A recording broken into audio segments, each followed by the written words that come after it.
Hi BookTube, welcome to Jackie's Literary Corner. I am Jackie, and I recently filmed my 7 on Sunday for January 16th, the top 7 books you want to read in 2022, and then of course, as always, I realized there are more than 7 books that I want to read in 2022. So I decided to film another video where I talk about the other books I want to read 2022. Of course, that list is a lot longer than the list I have here. So I try to limit myself to just a handful of books. So I stopped at 16 books. Like I said, this list could be endless. So here are some of my other 16 more books that I want to read in 2022. Okay, so let me first...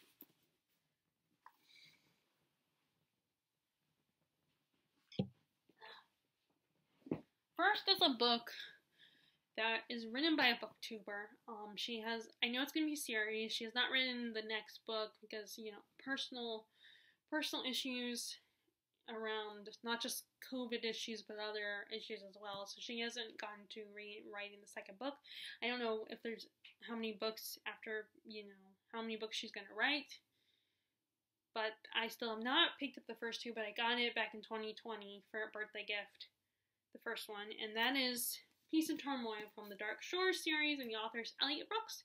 She's a great channel, by the way. She does a lot of fantasy. She's very laid back. It's her and her husband, and their cute little dog Luna, who makes appearances in videos. She's so cute. And so pretty, too. So, let's see if I can remember. I remember that there are people that are characters that protect these magical objects, these guardians of these magical objects, and I believe one of the characters has his family bonds with animals, kind of like the Wit, I think, from the Farseer. And the last chapter I read, he had bonded with a dragon, I believe. He started communicating with a dragon, I think. And I believe they're in a desert. In the chapter. So I have been meaning to get back into this. My thing is, for me personally, if I'm not interested in a book and bored with a book, then I will probably get rid of it. If I know I'm not going to come back to it. But if I'm going to come back to it, even if there's a bookmark and it's a long time before I pick it up, which I have a bad habit of doing that, especially a book this long, it will sit on the shelf, and it doesn't mean I'm not interested in the book anymore. It's just, I got distracted by other books. What you would think that wouldn't happen with fantasy, but there are so many fantasy books that I want to read, and when it's this long, I don't like borrowing them from the library because I want to take my time. I don't want to have it holding over me that I have to return it at some point. So in this one, now in the case of this one, this is published by a booktuber, so it's not at the point where you can get it anywhere. You have to get it online, usually. Either probably from Elliot herself, I think. You can get it from her. I don't know. I don't know if you can get it from her directly or not, unless you're a friend or something. But you can get it you have to get it online. So this is, so far, I do enjoy it. I did like what I read so far. It's just, again, I have so many books to read this year, and then I keep thinking, and I'm also kind of still focused on classics. I think because for the longest time, the only time I read classics was for school, and then I started slowly getting into them, and now I'm obsessed with them. So, I gotta read that one.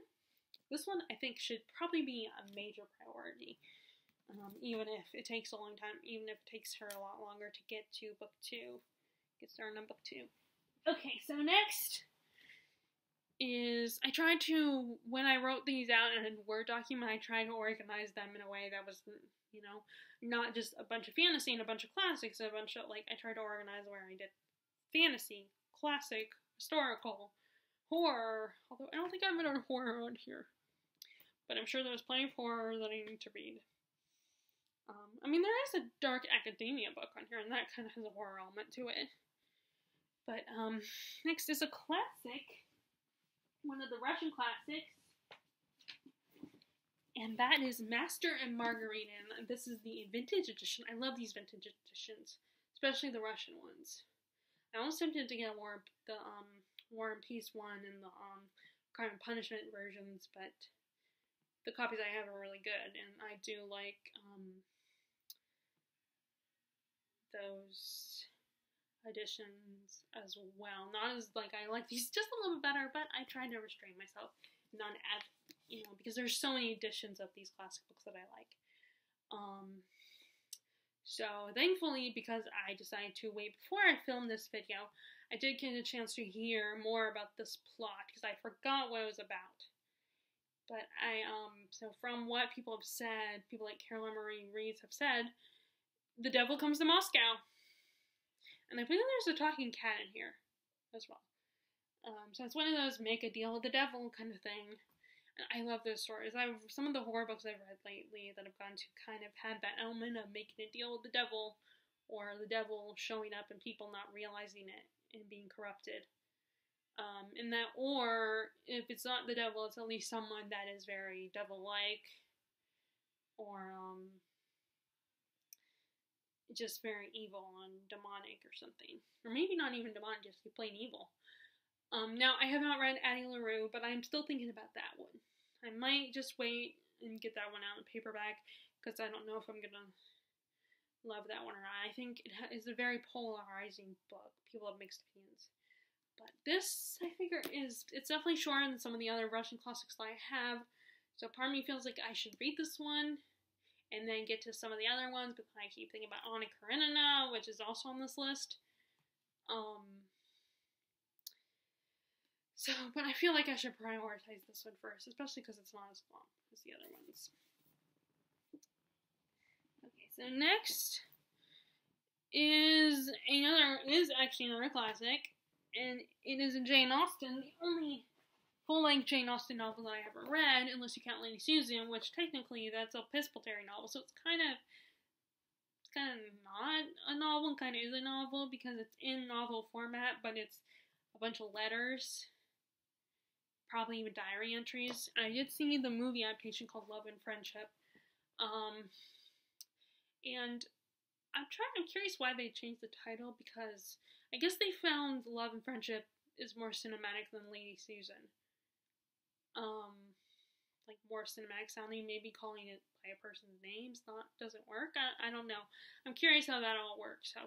Sometimes I get it, like Game of Thrones sounds a lot more catchy and cinematic than Song of Ice and Fire series. Like that could be technically a tongue twister when people are trying to say Game of Thrones is just like Game of Thrones. It was flashy, and people could say it quickly, and they could also turn it into the acronym of GOT. So, but yeah, Love and Friendship, I liked that movie. I'm not reading Lady Susan yet. I would like to get an actual separate copy, because like a lot of my copies I have in that big Barnes & Noble fancy omnibus edition, and but since I started getting more into Jane Austen, I've been buying separate copies of all her books, so I would like to get a copy of that one and her Juvenilia if I can find that, which I probably have to get that off Thrift Books or something. But the only other one that I haven't read is Northanger Abbey, and I believe our main character Kathy Morland is obsessed with Gothic literature, and when visiting friends, she thinks she's found herself in a Gothic novel. And this is actually her Jane Austen's first published work, even though she wrote Pride and Prejudice first, I believe, at least according to Becoming Jane, but then she didn't publish that one right away. I think this is her first published book. But I'm excited to read this one, especially because, I feel like a lot of us readers could potentially relate to Catherine Morland. And who knows, this might become my new favorite. I mean, Emma is still my number one at the moment. And actually, funnily enough, I feel like Emma, and it sounds like with Catherine as well, are not a little different. Not like they're different types of heroines. They're heroines that I feel like you would think at first people wouldn't like them and roll their eyes at them, but then you end up loving them.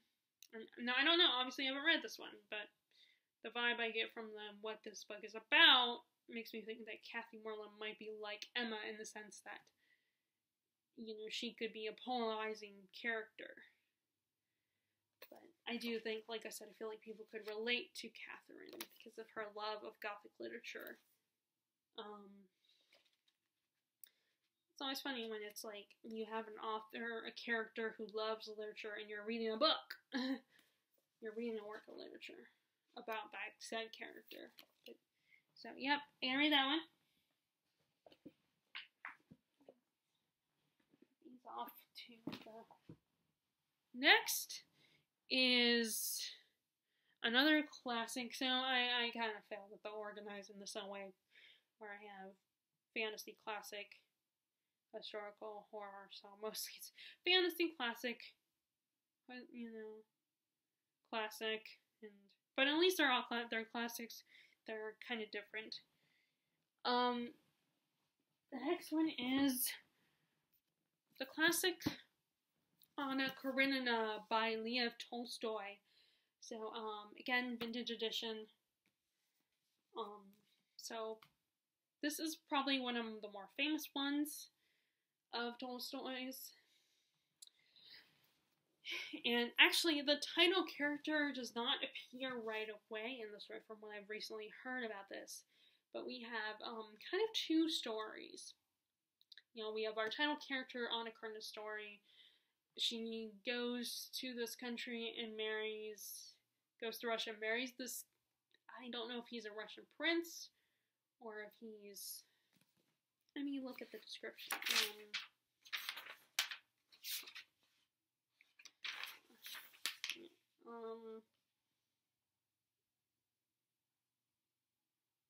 Okay, so she,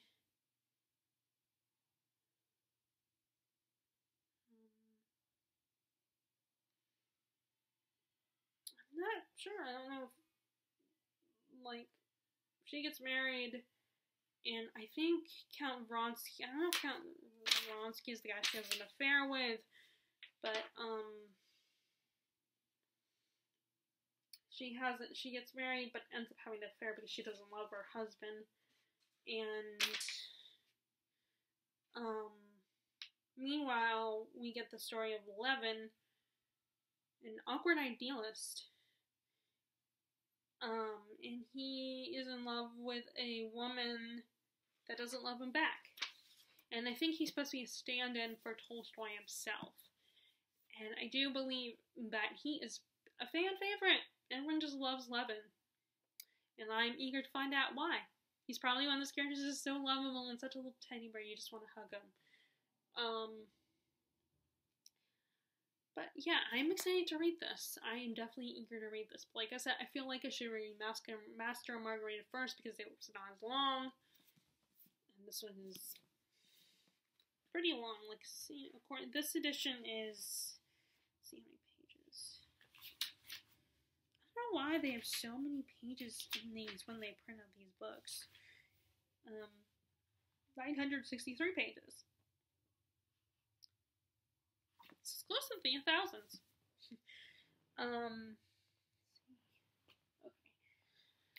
Okay, next is finally got to historical, and that is one that I wanted to read back in October, but it fell through, and that is The Historian by Elizabeth Kostovo, which I think is Greek. I think that's a Greek name. This is about the idea of Dracula being real, and what if he was still alive. We have this woman's father found out about this information, but he was hunted down and I believe killed, so it is passed down, the secret is passed down to his daughter, who goes hunting for the possibility of Dracula being real and alive. Like I said, I want to read this October because I kind of want to do a Dracula-themed October, but I also still want to do Victober, and then, watching Jennifer Brooks's video, she talked about Dark Academia, and I thought, oh, I want to do that, because I started collecting some Dark Academia books, along with the horror books that I started buying as well, and that fell through because I was clearly overly ambitious, and it did not go well. I did get to Dracula, which is considered Victorian, and it's Dracula, so I did get to that one. So I've read only 2 Victorian novels, Agnes Grey by Anne Bronte and Dracula by Bram Stoker. And I read Dracul, which is a fictionalized version of the origins of the writing of Dracula. Which, by the way, from what I learned, people just assumed that the book, that the character Dracula was inspired by Vlad the Impaler. I even did an article about comparing Dracula, the character, to Vlad the Impaler, the historical figure. And I think because he was bloodthirsty, so he was, to people, he was kind of vampiric, they just assumed that that's what Bram Stoker was getting at. But actually, no, that wasn't the case. Now, I don't know how accurate Dracul is, but it is written by his great-grandson, Dacre Stoker, helped with J.D. Barker, who I don't know any of his work, but, you know, I don't know if he's good or not, but I did like that book. So I got to that. So those were the 2 Dracula-related books.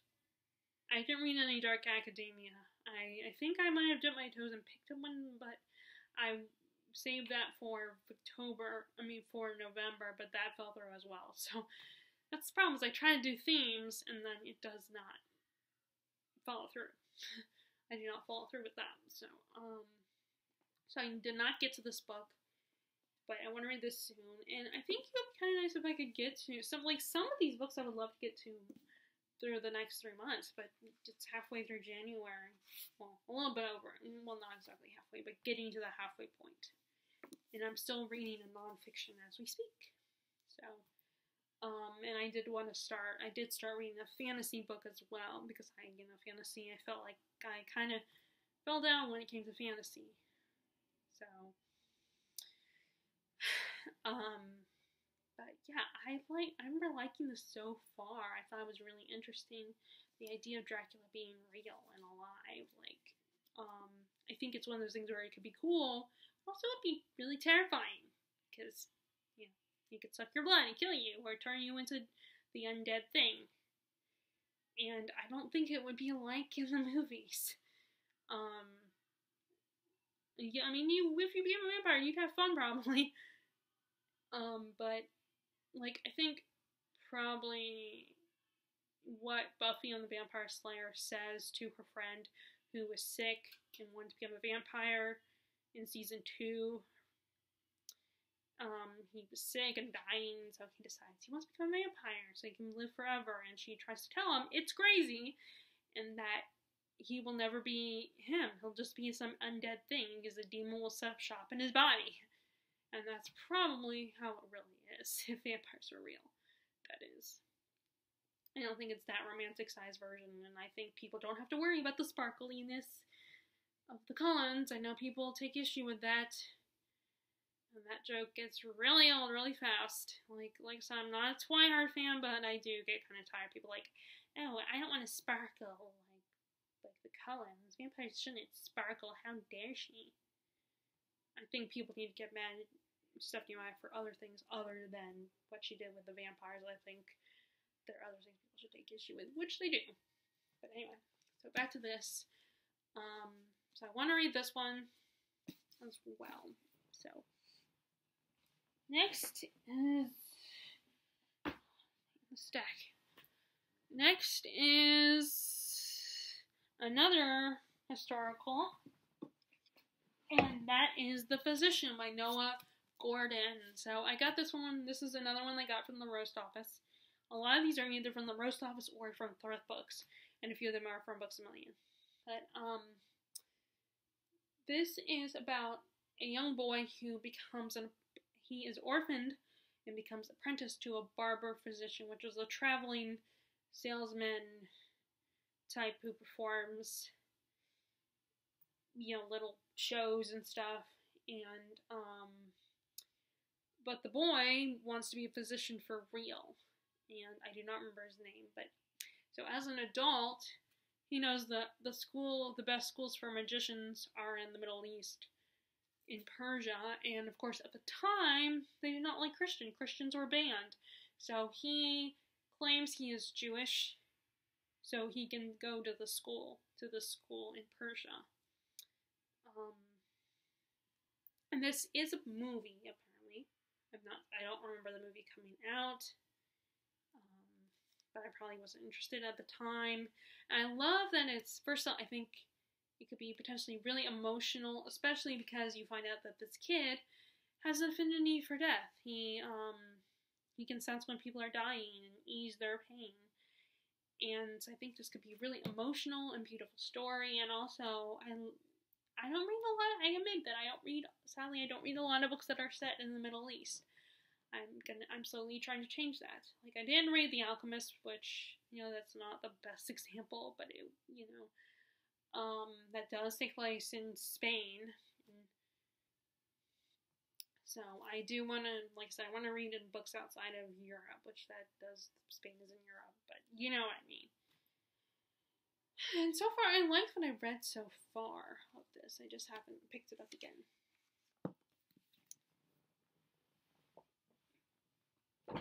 Okay, next is another historical fiction, which I think has a little bit of magical realism in it, and that is Eleanor Canton's The Luminaries. This was another situation where I got the book from the library originally, and then I decided I wanted to buy it so I could take my time with it. And I think this is about the gold rush. It takes place in New Zealand, and our main character, and I believe from what Jen from Insert Larry Pun said when she talked about this book is that, first of all, she loved it, and second of all, I think she mentioned that all the characters represent the zodiac signs.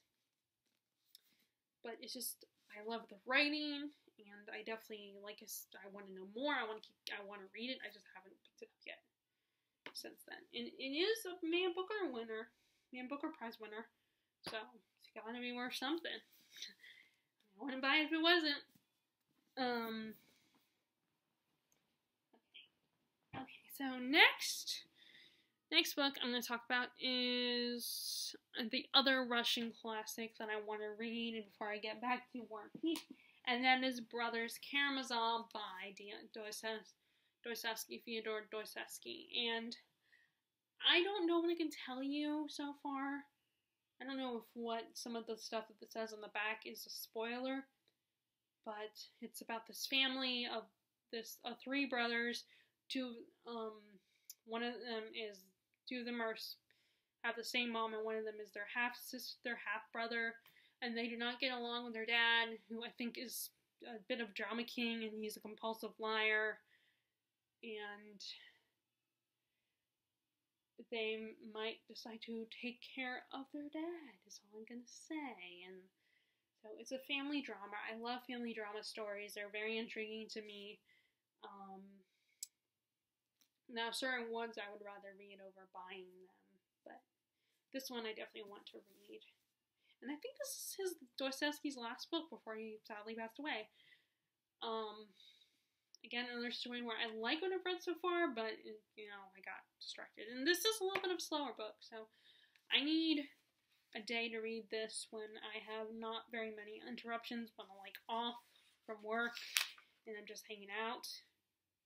I have debated about bringing books with me when I go to visit family, but then, depending which family members whether it's my sister or my grandparents, my grandmother, going to my grandma, I could potentially read something like this, but going to my sister's, she has 3 little ones, so I love them, and they can be very distracting in a good way, but they do make it hard for me to read something like this, so, until they're a little bit older anyway. Okay, so those are the 3 Russian classics I want to get to before I get back to War and Peace. Okay, so next we have a fantasy that I read the first book, which was Daughter of the Forest. It's called the Seven Water series. It originally was a trilogy, but then the author at some point changed it. The author, Julian Marillier, changed it to a series and wrote more books. And each book is about a different member of the Seven Waters family. And this is about the daughter of the main character, Sorsha. I don't know if Sorsha or Sorsha of that book. This is her daughter. And I believe this is more of a romance. I mean, there was romance in the other one, in the first one, but it was more focused on her relationship with her brothers. And this one is about our girl and how she ends up falling in love with the enemy. And her family does not approve of it. She just decide between the family and the man that she loves. So it's more of a love story than the other one. But I do prefer the size over the mass market. So I would have to probably rebuy it so they would match. I don't know if I can, though. I don't know if it would have it in this size. But, yeah, so I have been meaning to read this. I mean, it's been 2 or 3 years since I read Art of the Forest. I keep meaning to pick this one up. And I still have not yet.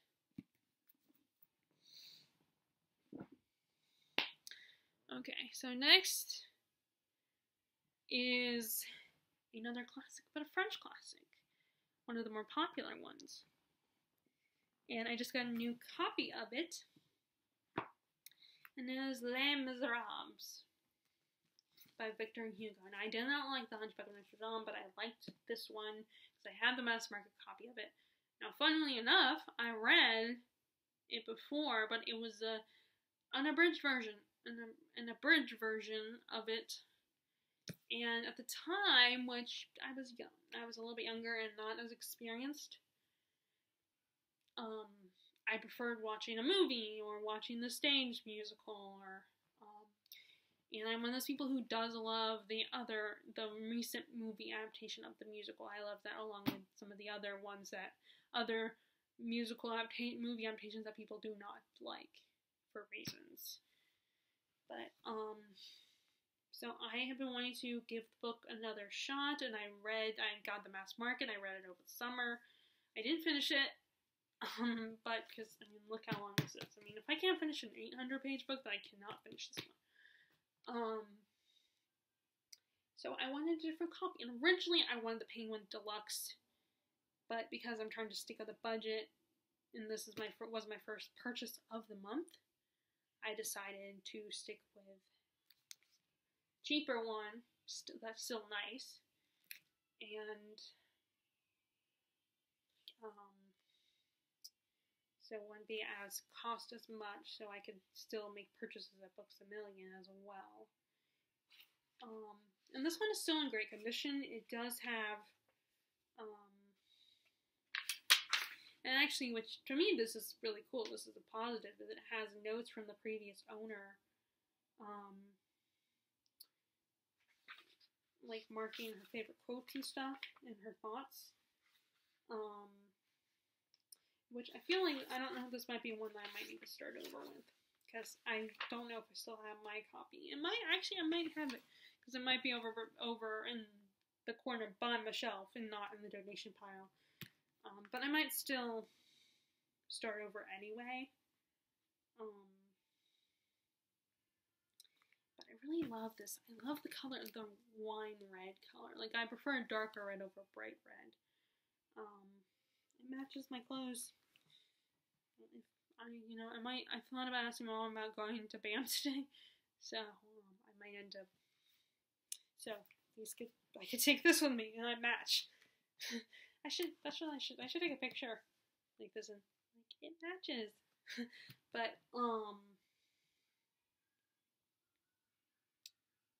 this I should have done yesterday when I posted, but I wasn't wearing this yesterday. But I really liked it so far. I found it really, I like a lot better than I did when I was a kid. And we explore characters and backstories of characters, we get to know more of Fantine and how she ended up the way she does, with pregnant and abandoned.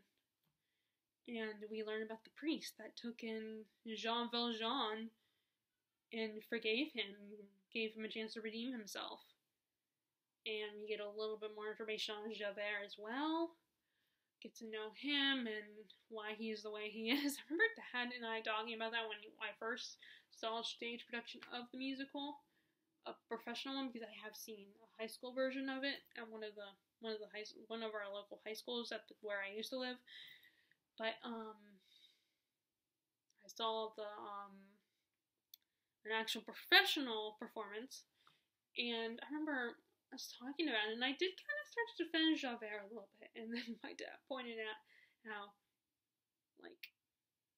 how he's so talked about how he was so black and white about things, and that's not very realistic. But I do think I remember hearing that some other people saying that Victor Hugo's trying to make a point. But I definitely like this plot better than Hunchback of Notre Dame. I prefer just watching the movie version of Hunchback of Notre Dame. The anime movie. I haven't seen the stage musical of that one because that did get made into a musical that was way off Broadway. It never made it to Broadway, sadly. It looked like a good musical from the teases I got of it. But, and I know there was a movie made, I think, with real people, not a cartoon. But, yeah, I want to read this. Okay, so next is one that was introduced to me via Leaf. I think his name is Chris. I think that's his actual name.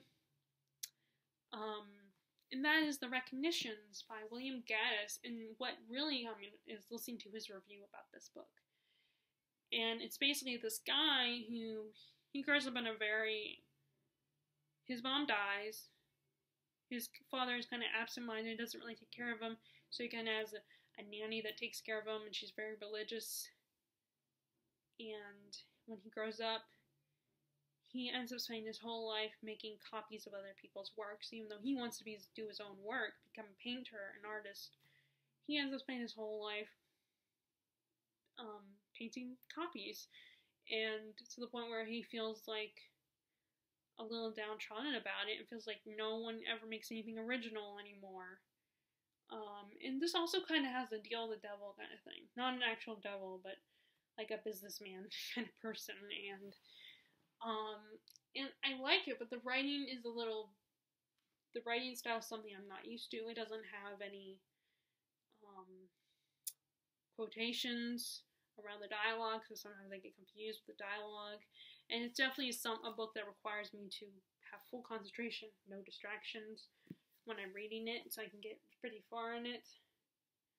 But I do like what I've read so far. It's like I said, though, I just need to read it when I don't have any distractions, and I'm comfortable and relaxed and able to concentrate. So it's interesting, and I think it's worth the read. It's just commitment and no distractions.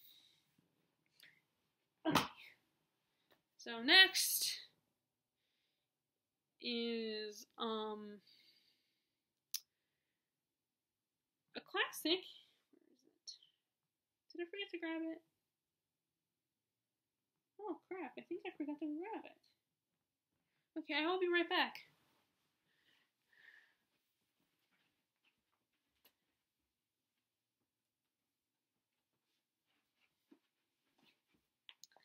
I can't believe I never did grab it. Well, it's a good thing that I waited to film this. That is Paradise Lost by John Milton.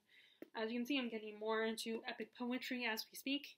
And I did buy, if you saw my Christmas book haul, I did buy the Aeneid by Virgil, which is also epic poetry. And that one I bought actually because I'm reading SPQR, A History of Ancient Rome by Mary Beard, where she mentions that book. So, this is the Adam and Eve story, and the fall of the devil, and the war between, or the fall of Lucifer and becoming the devil, and the war between Lucifer and God, and the, like I said, origins of Adam and Eve. And I read some of it, and it's still a bit of a struggle to understand it, but, I think I got some basic ideas enough to know, to put the right emotion into it when I'm reading it. I feel like epic poetry almost deserves to be read out loud, instead of just reading in your head. because it's still a poem. It's a poem. Just a really, really, really long poem that tells a story. More like, and so I have been meaning to get back into this, and I really want to read it when, like, I'm with my dad, so he can we can talk about it, he can explain it to me. I mean, I would love to read it with my sister around too, but when we do next time we visit her, it might be kind of hard because she might be distracted and have a lot of stuff to do. So, I would like to read it with my dad, but he's always busy. So, there's that one as well. And I still want to read Portable Dante as well. Which, this is very different for me, this epic poetry stuff, but I definitely started getting more into it. I mean, I did like Sir Gawain and the Green Knight and Beowulf. It's just hard to understand some of it, and it really helped talking about class the next day. Or the next class session, I guess, because it wouldn't always be the next day. Okay, so next is a more paranormal fantasy. And that is Discovery of Witches, which I do believe this has been compared to Twilight. I did because it does involve a vampire falling in love with a mortal woman. And I just recently watched Frolic Through Fiction, talking about how if you to really enjoy this love story, you gotta like the kind of, you might appreciate more if you're into the whole alpha male. And actually just got me thinking about my friend Terry, and that's her, when she reads romance, that's kind of her thing. She likes the whole alpha male romances. So I'm pretty sure she would like this if she ever read the book. Which will probably happen if she does happen to watch this video. I'm sure she'll decide, oh, I want to read it. Let's read it together.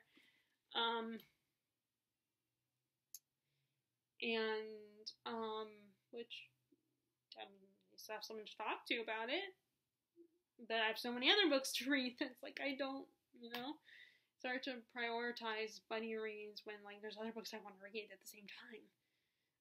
I think about doing buddy reads, but there's so many books I want to read. And a lot of times when I think about the buddy read, it's like, oh, wait, I already started it. That wouldn't be fair. But, anyway, this, again, another one where I got it from the library and then I decided to buy it, because I did enjoy it. I think what I enjoyed was the setting, the historic, this academic setting, and, Diana Bishop is a scholar. She's a witch who is studying, I think they're in Harvard. Or no, actually they're in Oxford. I was getting that mixed up with another book I'm going to talk about later. They're in Oxford, and she is a history professor, I think.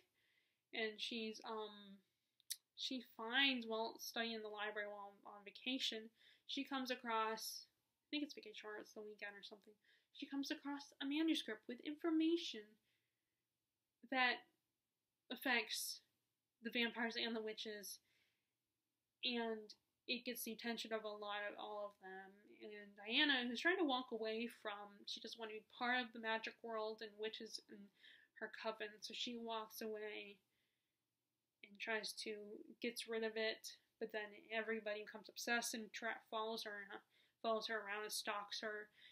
And our vampire character, Matthew Claremont, he is, I think it's biology he teaches.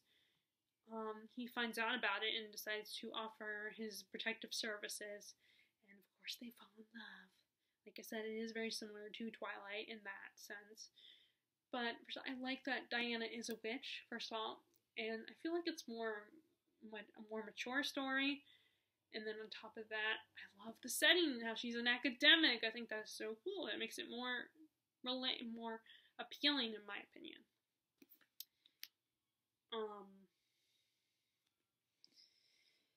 So yeah, I'm gonna read this one, and then maybe at some point I'll get the next one if I like it. Okay, so next is another witch book. So Okay, so this author sadly passed away, but I was thinking about getting into her work, trying her work again before that. And that is Anne Rice's The Mayfair Witches, the first book, The Witching Hour. This is about the Mayfair Witches, and this is the first book in a trilogy. So she doesn't just write vampire stories, she also writes about witches. She also is known for some Christian fiction as well. Christian fiction and non-fiction. Actually, all of her Christian fiction might be non-fiction, might have been non-fiction. Which, actually, we did get some of two of her Christian books for my grandmother, because she is very much a religious person. She would read the Bible and go to church all the time and try to get me to read the Bible.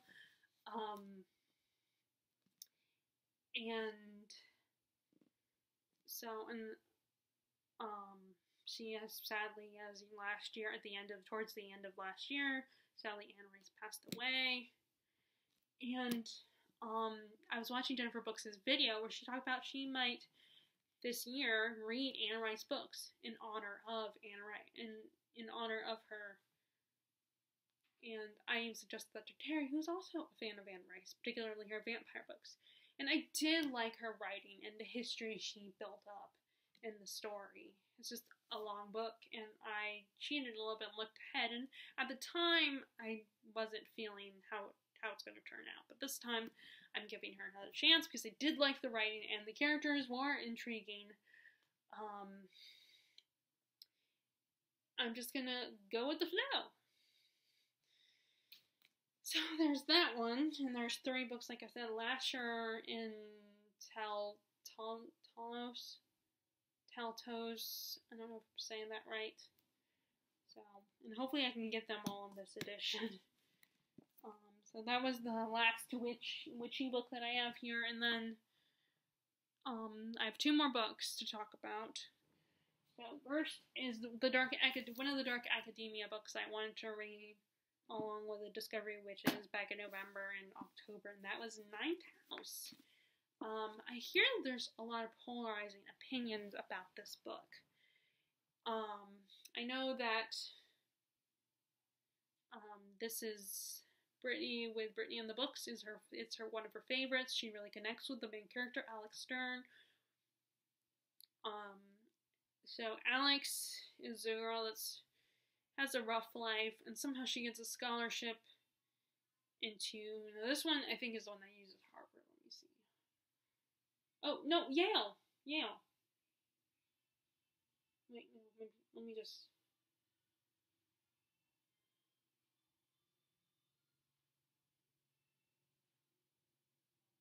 is it Yale? I don't know if it's... Yeah, it's Yale. I don't know why I was thinking Harvard. It's Yale. She ends up getting into Yale via a scholarship, and she finds out that there are these secret societies that, let's see,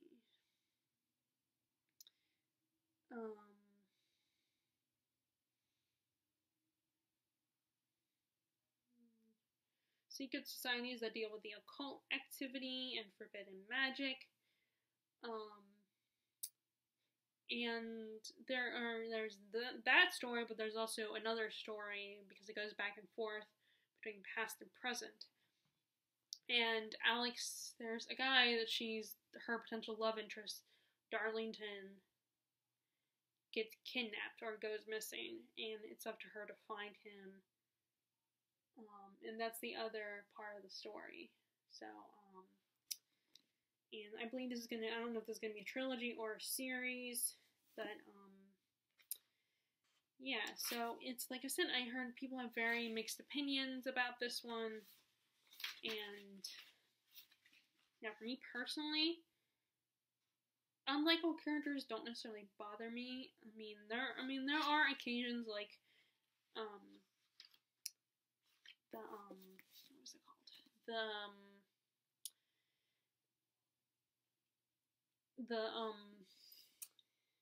A Daily Education, where she kind of bothered me.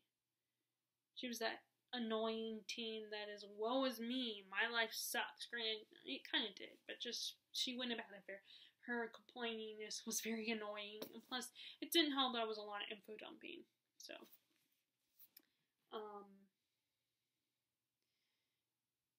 yeah, and I love this cover with the snake, by the way. I like snakes. I mean, even though when I was creeped out by Cobb from Jungle Book, I kind of thought, I was kind of reminded of that when I bought a audiobook version of the Jungle Book for my nephews and niece. Well, mostly for my nephews because my nieces aren't old enough yet, but for my nephews, I bought them the copy, and it got me thinking about how Cobb would creep me out, especially during the scenes when he kidnaps and tries to eat Mowgli and wraps around him and tries to choke him to death, and he puts him under hypnosis, and just thinking about it gives me the heebie-jeebies. And then the first time it happens, he's rescued by Bagheera, and then Bagheera, because Cobb, of course, is angry because Bagheera deprived him of his food, so he hypnotizes Bagheera to punish him. And also, to be fair, Bagheera makes him hit his head, make the snake hit his head, and so causes him a bruise, and I'll be pissed off too. But anyway, so there's Nine Paths, and then I'll read that one as well. And then the last book that I want to talk about for this, just so I can, because I'm trying to stick to 16, is the second book in the Poppy War, The Dragon Republic. This is Asian inspired, and which reminds me, I gotta get the third book. I think I've seen it on paperback. So I thought about asking my mom about going to BAM today, since she has to go back out anyway, but it's in the opposite direction. So I don't know. I have thought about it, and I might want to get the third book, because I have seen it there in paperback. But first, I think the magic system is really cool. This bonding with the gods and how it can be dangerous, but it's a powerful weapon. And the military school, the first one, and there are concepts in this book that are really in this series so far that are just really cool. I know the last one, it's polarizing, the last one, because people have mixed feelings about the ending. But I'm one of those people that I'm easily impressed. I mean, if I don't like a book from the start, then yeah, it's going. But if I like a book from the start, I'm probably going to like it later on, or if not love it, I'm at least going to like it. So, I probably will enjoy it. I mean, she lives in New Haven. I'm not sure she went to Yale. But yeah, this is the second book. I love these covers. I like how I'm big into color. I mean, the hardback is pretty too, but like I said, I don't like hardbacks. I mean, I still have some hardbacks, but I try to avoid it.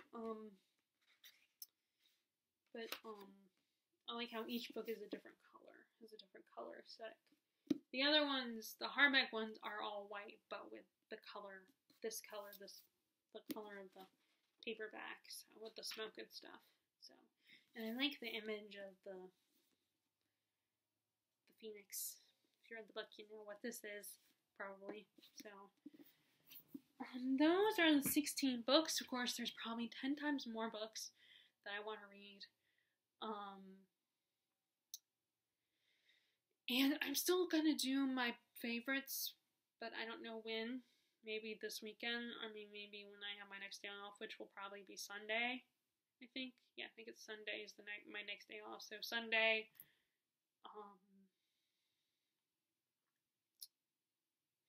possibly tomorrow I might film. I don't know. We'll see what time I get home.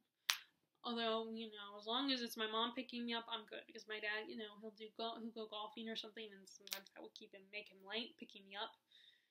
But if my mom's here, unless she gets distracted or falls asleep or something, she's usually on time to pick me up.